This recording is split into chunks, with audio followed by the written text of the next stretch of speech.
अस्सलाम वालेकुम रहमतुल्लाहि व बरकातुहू। मेरा नाम है साजिद महमूद और आप देख रहे हैं मेरा यूट्यूब चैनल साजिद इंस्पायर्स। मेरी नस्लें भी तेरे घर का दरवाजा नहीं खटखटाएंगी। मैं अपनी नस्लों को भी बता के जाऊंगी कि कभी इनके घर ना आना। आज के बाद तेरा जीना मरना हमारे साथ खत्म, हमारे घर कभी कदम ना रखना। हम तेरे जैसी शक्ल को कभी जिंदगी में देखना पसंद नहीं करते।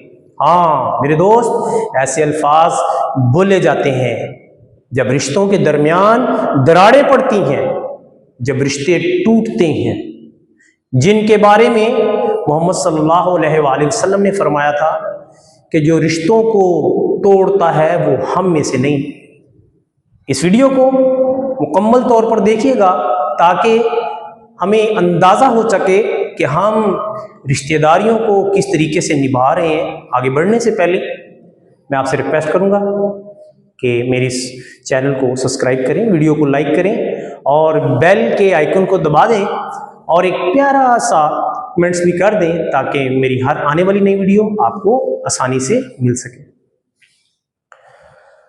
जब हम किसी रिश्तेदार को ये अल्फाज बोल देते हैं तो उस रिश्तेदार के साथ हमारा कता तल्लकी वाला मामला शुरू हो जाता है। आना जाना, खुशी गमी, हर तरह का मामला ख़त्म होकर रह जाता है और ये वक्ती तौर पर जो जहन में दबाव था हमने अपनी ज़ुबान पर लाकर निकाल दिया। क्या हमारे रिश्तेदार का कोई नुकसान होता है? नहीं, हमारे अल्फाज बोल देने से वक्ती तौर पर उसके दिल पर बहुत बुरा असर पड़ता है, साथ हम भी गुस्से में होते हैं और डिप्रेशन, एंजाइटी और ज़हनी तनाव की वजह से हम ये सारा कुछ करते हैं जिसके ऊपर अगर थोड़ी देर के लिए सब्र कर लिया जाता, कंट्रोल कर लिया जाता तो हमारी ज़िंदगी का बहुत बड़ा फ़ायदा हो जाता। जब हम ऐसे अल्फाज किसी को बोल देते हैं और कता तल्लकी इख्तियार कर लेते हैं और हमेशा के लिए आइंदा ना मिलने का इरादा बना लेते हैं, दिन भर फिर हम उसके बारे में अपने जहन के अंदर सोचते रहते हैं। जो बड़ा ही कीमती अज़ा अल्लाह ताला ने हमारे जिस्म में रखा, हम उसको वर्किंग पे लगा देते हैं। जिसको सुकून में रहना था, जिसको डिप्रेशन से पाक रहना था, जिसको बिल्कुल ही अच्छे हाल में रहना था, हमने उसको धकेल दिया परेशानी की तरफ और हमेशा दिन रात उसको सोचने पे लगा दिया कि हमारे फलां रिश्तेदार ने, मेरी बहन ने अच्छा नहीं किया, भाई ने अच्छा नहीं किया, मेरी खाला ने अच्छा नहीं किया, मेरे मामू ने मेरे साथ अच्छा नहीं किया। वो कभी तनाज़ात की वजह छोटे छोटे घरेलू मसाइल होते हैं, कभी रिश्ता ना देने की बुनियाद पर, तो कभी हम उसकी तरफ गए थे, उसने हमें अच्छे तरीके से खिलाया और पिलाया नहीं, कभी जो सा है वो बेटी और बेटे के मसाइल की वजह से या किसी और घरेलू परेशानी की वजह से ये ख़ानदान में इस तरह की लड़ाइयाँ और झगड़े फसाद खड़े हो जाते हैं। नतीजतन जो ऐसे इकदाम उठाता है, ये ज़्यादातर मोस्टली रिसर्च से साबित है कि ज़्यादातर ख़वातीन इसका हिस्सा होती हैं। मर्द हजरात ज़्यादा कॉन्फिडेंस के साथ बहुत जल्द इस कैफियत का शिकार नहीं होती और ख़वातीन इसका बहुत जल्द शिकार हो जाती हैं और मुंह से ऐसे अल्फाज निकाल देती हैं। निकालने से जब वो सारा दिन सोचते हैं, रिश्तेदारों में बताते हैं, इधर बता उधर बता, बहन भाइयों में बता, रिश्तेदारों में बता, दिन रात उसके बारे में सोचते हैं। जब भी उस फर्द का तस्करा, उस रिश्तेदार का तस्करा किया जाता है तो मुंह से उसके लिए अच्छे अल्फाज नहीं मिलते और उसके लिए जहन भी, जुबान भी, हर चीज उसके खिलाफ मुंह से आग निकालती। इससे नुकसान क्या होता है? नुकसान मेरे दोस्त किसी का नहीं होता। नुकसान जब हमने सोचा, हमने मुंह से अल्फाज निकाले, हमने सोच विचार शुरू किया, बुरी बातें हमने किसी रिश्तेदार के लिए मुंह से निकाली, तो नुकसान भी हमारा होगा, किसी और का कत्ल होने नहीं जा रहा। ऐसी सूरत हाल में डिप्रेशन, हाई ब्लड प्रेशर, दिल की बीमारियां, फालिज और हेपेटाइटिस जैसे मराइज जो उनसे हैं वो इंसान को खामोशी से आ लेते हैं और फिर हॉस्पिटल्स के चक्कर और टेस्ट और बीमारी पर आने वाले अखराजात उनका सामना करना पड़ता है। और ये बीमारियां अगर हद से बढ़ जाएं तो इंसान को अपनी जान से हाथ धोना पड़ता है।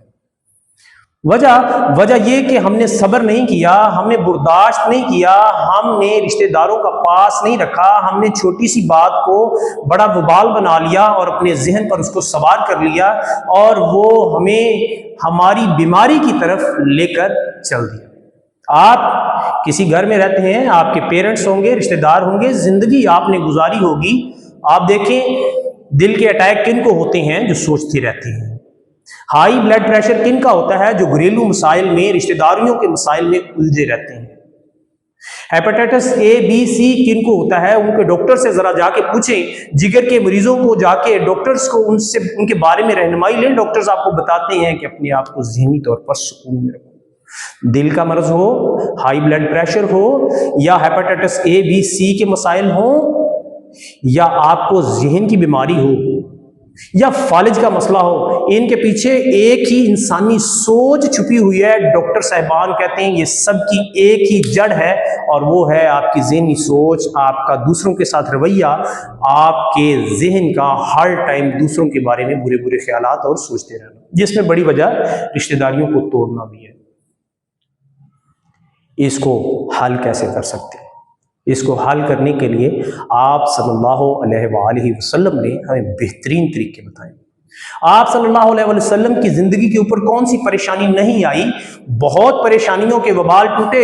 आप सल्लल्लाहु अलैहि वसल्लम की जिंदगी नबूवत से लेकर और आप सल्लल्लाहु अलैहि वसल्लम की हयात मुबारका के अंदर जब भी हम देखें तो हर वक्त एक कोई ना कोई परेशानी जो सी है वो आए रहती थी। आप सल्लल्लाहु अलैहि वसल्लम ने फतह मक्का के मौके पे ऊपर हमें इन सब बीमारियों की जड़ बताई और कहा कि माफ कर दो, माफ कर दो, माफ कर दो।